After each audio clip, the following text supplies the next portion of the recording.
Artigo 1011. Recebido o recurso de apelação do tribunal e distribuído imediatamente o relator, inciso 1, decidi-lo-á monocraticamente apenas nas hipóteses do artigo 932, inciso 3 a 5. Inciso 2. Se não for o caso de decisão monocrática, elaborará seu voto para julgamento do recurso pelo órgão colegiado. Artigo 1012. A apelação terá efeito suspensivo. A apelação terá efeito suspensivo.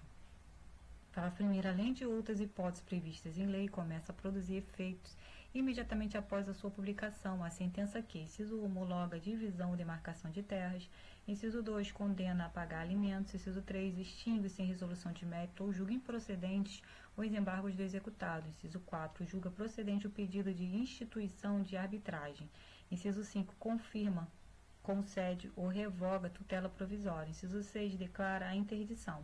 Parágrafo 2º. Nos casos do parágrafo 1º, o apelado poderá promover o pedido de cumprimento provisório depois de publicada a sentença. Parágrafo 3º. O pedido de concessão de efeito suspensivo nas hipóteses do parágrafo 1º poderá ser formulado por requerimento dirigido ao: inciso 1. Tribunal, no período compreendido entre a interposição da apelação e sua distribuição, ficando um relator designado para seu exame, prevento para julgá-la. Inciso 2. Relator, se já distribuída a apelação. Parágrafo 4º. Nas hipóteses do parágrafo 1º, a eficácia da sentença poderá ser suspensa pelo relator se o apelante demonstrar a probabilidade de provimento do recurso ou se, sendo relevante a fundamentação, houver risco de dano grave ou de difícil reparação. Artigo 1013. A apelação devolverá ao tribunal o conhecimento da matéria impugnada.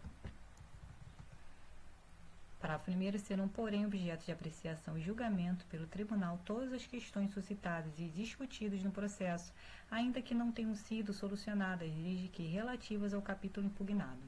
Parágrafo 2º. Quando o pedido ou a defesa vier mais de um fundamento e o juiz acolher apenas um deles, a apelação devolverá ao tribunal o conhecimento dos demais. Parágrafo 3º. Se o processo estiver em condições de imediato julgamento, o tribunal deve decidir desde logo o mérito quando: inciso 1, reformar a sentença fundada no artigo 485. Inciso 2, decretar a nulidade da sentença por não ser ela congruente com os limites do pedido ou da causa de pedir. Inciso 3, constatar a omissão no exame de um dos pedidos, hipótese em que poderá julgá-lo. Inciso 4, decretar a nulidade de sentença por falta de fundamentação. Parágrafo 4º. Quando reformar sentença que reconheça a decadência ou a prescrição, o tribunal, se possível, julgará o mérito, examinando as demais questões, sem determinar o retorno do processo. Parágrafo 5º. O capítulo da sentença que confirma, concede ou revoga a tutela provisória é impugnável na apelação. Artigo 1014. As questões de fato não propostas no juiz inferior poderão ser suscitadas na apelação se a parte provar que deixou de fazê-lo por motivo de força maior. Capítulo 10. Do agravo de instrumento. Artigo 1015. Cabe agravo de instrumento quanto às decisões interlocutórias que versarem sobre: inciso 1, tutelas provisórias. Inciso 2, mérito do processo. Inciso 3, rejeição da alegação de convenção de arbitragem. Inciso 4, incidente de desconsideração da personalidade jurídica. Inciso 5, rejeição do pedido de gratuidade da justiça ou acolhimento do pedido de sua revogação. Inciso 6, exibição ou posse do documento ou coisa. Inciso 7, exclusão de litisconsorte. Inciso 8, rejeição do pedido de limitação do litisconsórcio. Inciso 9, admissão ou inadmissão de intervenção de terceiros. Inciso 10, concessão, modificação ou revogação do efeito suspensivo aos embargos à execução.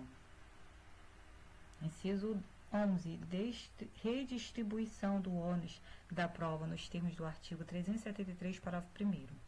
Inciso 12, vetado. Inciso 3, outros casos expressamente referidos em lei. Parágrafo único. Também caberá agravo de instrumento contra decisões interlocutórias proferidas na fase de liquidação de sentença ou de cumprimento de sentença, no processo de execução e no processo de inventário.